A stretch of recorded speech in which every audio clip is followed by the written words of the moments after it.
السلام علیکم ورحمۃ اللہ۔ سورۃ فاتحہ، سورہ ناس اور سورہ فلق انشاءاللہ اپنے اچھے انداز میں کر لیا ہوگا، آپ ٹھیک سے نماز میں پڑھتے ہوں گے، اور یہ سیکھنے کی ہے انشاءاللہ۔ نماز ہم پڑھتے ہیں تو ہمارے میں سے بہت سارے مسلمان نماز پڑھتے ہیں، لیکن قرآن پاک اتنا غلط پڑھتے ہیں کہ اس میں غلطیاں ہو جاتی ہیں جس سے نماز ہوتی نہیں ہے۔ اس لیے ہمیں یہ سیکھنی چاہیے اور قرآن پاک صحیح پڑھیں انشاءاللہ۔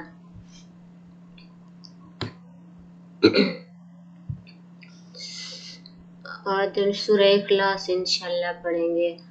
سورہ اخلاص میں کون کون سی غلطیاں کرتے ہیں۔ بسم اللہ الرحمن الرحیم۔ سورۃ الاخلاص مکیہ۔ بسم اللہ الرحمن الرحیم۔ قل، سب سے پہلے بڑا کاف، اس کا خیال کرنا۔ قل هو اللہ احد، قل هو اللہ احد، قل هو اللہ احد، اللہ الصمد، اللہ الصمد۔ بعض اس کو اللہ الصمد ایسے نہیں، ہاں اور صاد کو نہیں ملاتے، اللہ الصمد، اور بعد اس کو صمد سین سے نہیں، صاد ہے، اللہ الصمد۔ لم یلد ولم یولد، لم یلد ولم یولد۔ بعض اس کو یا کو لمبا ولم یولد، یولد یولد نہیں، ولم یلد ولم یولد، یو کو لمبا کرنا، یو کو ولم یولد۔ لم یلد ولم یولد ولم یکن لہ،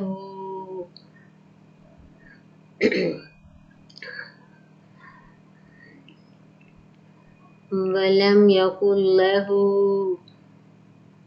ولم یکن لہ کفوا احد، لم یکن لہ کفوا احد۔ بسم اللہ الرحمن الرحیم۔ قل هو اللہ احد، اللہ الصمد، لم یلد ولم یولد ولم یکن لہ کفوا احد۔ یہ سورہ اخلاص کی صحیح ادائیگی ہے، اور یہ چھوٹی سورہ یہ ہر کوئی پڑھتا ہے، تو اس کو ٹھیک سے یاد کریں، کیونکہ نماز میں اکثر یہی لوگ پڑھتے ہیں۔ اب ہے اس کا ترجمہ۔ سورہ اخلاص مکی، اللہ کے نام سے شروع جو نہایت مہربان رحم والا ہے۔ اس میں 4 آیتیں اور 1 رکوع ہے۔ تم فرماؤ وہ اللہ ہے، وہ ایک ہے، اللہ بے نیاز ہے۔ اب دیکھیں اس میں خود کہہ رہے ہیں کہ تم فرماؤ کہ اللہ ایک ہے، اللہ بے نیاز ہے، نہ اس کی کوئی اولاد ہے اور نہ وہ کسی کا پیدا کیا ہوا ہے۔ اللہ تعالیٰ ایک ہے، واحد لا شریک ہے۔ جیسے کچھ لوگ کہتے ہیں، کچھ پہلے حضرت مریم بی بی کے بیٹے کو کہتے تھے کہ وہ ان کا بیٹا ہے، مسیح کہتے ہیں، کوئی کیا کہتا ہے، کوئی کیا، تو ادھر ہی کہہ رہے ہیں کہ آپ اللہ تعالیٰ نے واضح آخری کتاب میں فرمایا ہے کہ کہو کہ اللہ ایک ہے، اللہ بے نیاز ہے، نہ اس کی کوئی اولاد ہے اور نہ وہ کسی سے پیدا کیا گیا، نہ اللہ تعالیٰ کی کوئی اولاد ہے، جیسے کہتے ہیں وہ اللہ تعالیٰ کا بیٹا ہے، تو وہ اس کو کہتے تھے، وہ انہوں نے منت مانگی تھی کہ اللہ تعالیٰ سے ایک پیغمبر نے کہ میری اولاد ہوگی تو میں آپ کی راہ میں دوں گی، تو ان کی بیٹی ہوئی تھی، پھر وہ اس کو مسجد میں چھوڑ آئے تھے، تو وہ اللہ تعالیٰ کی طرف سے نا ان کو نا بیٹا ہوا تھا، تو وہ اسی کو اللہ تعالیٰ کا بیٹا کہتے ہیں لوگ، تو وہ ایسا نہیں ہے، اس لیے اللہ تعالیٰ نے اس کی نفی کی ہے کہ تم کہو کہ اللہ ایک ہے، اللہ بے نیاز ہے، نہ اس کی کوئی اولاد ہے اور نہ وہ کسی سے پیدا کیا گیا۔ اللہ تعالیٰ کو بھی کسی نے پیدا نہیں کیا، اور اللہ تعالیٰ نے ہی، اور نہ ہی اس کا جوڑ ہے، اور نہ ہی کوئی اس کے برابر ہے۔ جیسے کوئی شرک کرتے ہیں، کسی اور سے مانگتے ہیں، کہتے ہیں اللہ کے ساتھ وسیلہ ہونا چاہیے، یا فلاں سے مانگیں یا فلاں سے، ادھر سے ہو جائے گا، ادھر سے۔ تو یہ دیکھیے ادھر صاف انہوں نے کہا ہے کہ اس کا کوئی جوڑ نہیں، اللہ تعالیٰ کے برابر بھی کوئی نہیں ہے اس جیسا۔ جو کچھ اللہ تعالیٰ نے دنیا میں بنایا، دنیا اور آخرت کا مالک، جزا اور سزا کا سب کچھ اللہ تعالیٰ ہے۔ تو نہ وہ کسی کا پیدا کرتا ہے، نہ اس کو کسی نے پیدا کیا ہے، اور نہ وہ کسی کی اولاد ہے، اور نہ وہ کسی کا باپ ہے، اور نہ ہی اللہ تعالیٰ کے برابر کوئی ہے اس جیسا اس دنیا میں، اور نہ ہی آخرت آنے والی زندگی میں آئے گا۔ اللہ واحد لا شریک ہے، ساری دنیا اس نے پیدا کیا، وہ بے نیاز ہے اور وہ رحم کرنے والا، غفور الرحیم ہے، بخشنے والا ہے۔ اور دوسرا دیکھیں اللہ تعالیٰ نے ہر صورت میں، سورہ فاتحہ میں بھی یہی کہا ہے کہ مجھ سے مانگو، میری عبادت کرو۔ تو ادھر بھی اللہ تعالیٰ یہ کہہ رہے ہیں محمد صلی اللہ علیہ وسلم کہ تم فرماؤ، محمد صلی اللہ علیہ وسلم کو کہہ رہے ہیں کہ تم فرماؤ وہ اللہ ایک ہے۔ اور کتاب میں بھی جو دنیا میں آخرت تک رہنی ہے اس کتاب میں بھی یہی کہہ رہے ہیں کہ یہ اللہ تعالیٰ صرف ایک ہے، واحد لا شریک ہے، اللہ بے نیاز ہے۔ نہیں تو اللہ تعالیٰ یہ بھی کہہ سکتے تھے محمد صلی اللہ علیہ وسلم کو کہ تم بھی کہو تم میرے بھائی ہو، میرے فلاں والا، کہ محمد صلی اللہ علیہ وسلم اللہ کو بہت پیارے پیغمبر تھے، اور بھی بہت سارے پیغمبر گزرے، لیکن نہیں، اللہ تعالیٰ نے کہا ہے تم میری قوم سے کہو کہ اللہ تعالیٰ ایک ہے، وہ بے نیاز ہے، اس کی کوئی اولاد نہیں ہے۔ جب حضرت بی بی مریم رضی اللہ تعالیٰ عنہا مسجد میں بٹھائی گئی تھی تو ان کو اللہ کی طرف سے معجزے کے طور پر بیٹا ہوا تھا، ان کی کوئی شادی وغیرہ نہیں ہوئی تھی، توبہ استغفر اللہ، اور وہ نہ ہی کوئی ایسے ویسے تھے کہ ان کو ایسے اولاد ہو گئی تھی، ان کو اللہ کی طرف سے روح کی جس بھی طریقے سے اللہ تعالیٰ نے ان کو ایک بیٹا دیا تھا، معجزہ تھا۔ تو لوگ پھر اسی کو، جو حضرت وہ مسیح تھے، وہ اسی کو اللہ کا بیٹا کہنے لگے۔ تو اس پہ بھی اللہ تعالیٰ نے کہا ہے کہ میری کوئی اولاد نہیں ہے، اور نہ میں کسی سے پیدا کیا گیا ہوں، نہ ہی میں نے کسی کو پیدا کیا ہے۔ اللہ تعالیٰ یہ جو چھوٹی سی صورت ہے، یہ اللہ تعالیٰ کی توحید بیان کرنے کے لیے بہت ضروری ہے، اور خدا را آپ لوگ سمجھیں اس بات کو۔ اللہ تعالیٰ نے کہیں نہیں کہا آپ فلاں کے پاس جائیں، فلاں سے مدد مانگیں، فلاں میرا بیٹا ہے، فلاں میرا پوتا ہے، فلاں میرا نواس ہے، فلاں میرا نہیں، اللہ تعالیٰ نے کہا ہے کہو یہ میری آخری کتاب ہے، قیامت تک اسی سے ہدایت لے۔ محمد صلی اللہ علیہ وسلم آخری پیغمبر تھے، نہ میرا کوئی بیٹا ہے، نہ میری کوئی اولاد ہے، نہ ہی میرے علاوہ کوئی آپ کی مدد کر سکتا ہے۔ میں آپ کی سزا دوں، جزا دوں، میں ہی سب کچھ کرنے والا ہوں، اور نہ اس کے جوڑ کا کوئی ہے۔ اور اللہ تعالیٰ نے یہ بھی کہا ہے میرے برابر کوئی نہیں ہے۔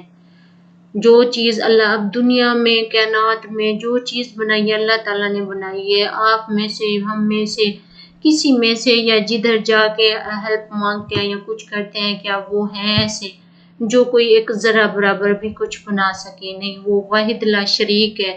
وہ ہڈیوں کو بھی جوڑے گا، وہ کچرا ہو کے جو روڈوں پہ مر جاتے ہیں ان کو بھی جوڑے گا، قیامت کے دن سب کو وہ ایک ساتھ اٹھائے گا، صحیح سلامت ہوں گے۔ اللہ تعالیٰ نے یہ زندگی ہمیں ایک ٹیسٹ کے لیے دی ہے، ایک آزمائش دی ہے، نہیں تو اللہ تعالیٰ کو کیا ضرورت ہے ہماری عبادت کی؟ ان کی عبادت کے لیے تو فرشتے بھی کرتے ہیں رات دن۔ اللہ تعالیٰ نے یہ ہمیں جو دی ہے زندگی، یہ ہمیں ایک ٹیسٹ ہے کہ ہم کیا کرتے ہیں۔ کبھی اللہ تعالیٰ دے کے آزماتا ہے، کبھی اللہ تعالیٰ چھین کے آزماتا ہے۔ تو جو سچا مسلمان ہے وہ اللہ تعالیٰ کی راہ پہ ہر حال میں شکر الحمدللہ کہ، اور اللہ تعالیٰ نے کسی گورے اور کالے کو کسی پہ فوقیت نہیں دی۔ اللہ تعالیٰ نے کہا ہے میری نظر میں جو اچھا ہے صرف وہ ہے جو میری راہ پہ ہے، توحید پہ، اسلام پہ، نبی کریم صلی اللہ علیہ وسلم کے راستے پہ چلتا ہے، تو وہ مسلمان ہے سچا۔ تو یہ ساری چیزیں سمجھ کے، اور جب بھی آپ نماز پڑھیں اللہ تعالیٰ کے آگے روئے، کوئی مشکل ہے، کوئی جادو، کوئی ٹونا، کچھ ہو گیا، یہ دیکھیں اب دو پیچھے سورۃ ناس اور وہ فلق پڑھی ہے، اس میں بھی اللہ تعالیٰ نے کہا ہے آپ پہ جادو ہو، وسوسے ہوں، کوئی پھونک مارے، کچھ بھی ہو، جنات کے اثرات ہوں، کچھ بھی ہوں، تو آپ وہ پڑھ کے دم کریں۔ اللہ تعالیٰ نے نہیں کہا کہ آپ کسی پیر کے پاس چلے جائیں، جا کے اس سے دم کروائیں، یہ دیکھیں پناہ مانگے۔ اللہ تعالیٰ نے کہا اس شر سے، ہر چیز سے، اللہ تعالیٰ نے ہر جگہ واضح کہا، یہ نہیں کہا کہ آپ کسی کے پاس چلے جائیں ان سے لے آئے، نہیں، اللہ تعالیٰ نے کہا ہے مجھ سے اگر کچھ ہو گیا تو یہ میری آیت ہے، میری امت کو دے دیں۔ جب نبی کریم صلی اللہ علیہ وسلم پر جادو ہوا تھا، ان کو بہت تکلیف ہوئی تھی، وہ روئے تھے کہ اے میرے اللہ میں تو چلا جاؤں گا، میری امت یہ تکلیف کیسے برداشت کرے گی؟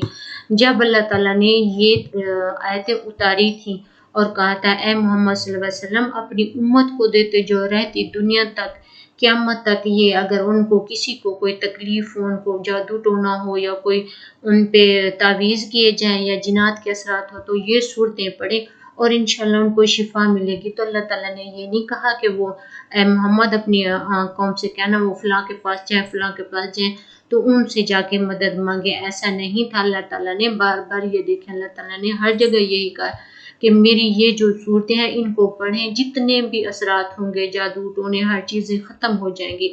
لیکن جب ہم کسی قاری صاحبان کے پاس چلے جائیں تو وہ کہتے ہیں وہ آپ کے پاس تو اتنے تویز ہوئے پڑے ہیں، آپ پہ تو جادو اور پڑے، آپ کو یہ سچ نہیں بتاتا کہ آپ جا کے یہی صورتیں پڑھیں آپ کا سب کچھ ختم ہو جائے گا۔ اگر وہ ہمیں سچ بتائے گا تو ان کی جو دکانداری ہے، وہ جو پیسے لیتے ہیں وہ تو ختم ہو جائے گی، اس لیے وہ سچ نہیں بتاتے۔ درگاہ پہ چلے جائیں تو وہ کہیں گے وہاں جو خلیفے حضرات بیٹھے ہوں گے یا پیر، وہ کہیں گے وہ آپ کے پاس یہ ہو گیا، آپ اتنا کریں میں آپ کا یہ کر دوں گا، آپ اتنے بکرے لے آئیں میں ذبح کروں گا، آپ کا یہ جادو ختم ہو جائے گا، آپ کا یہ، وہ بھی سچ نہیں بتائیں گے کیونکہ ان کی بھی دکان ختم ہو جائے گی۔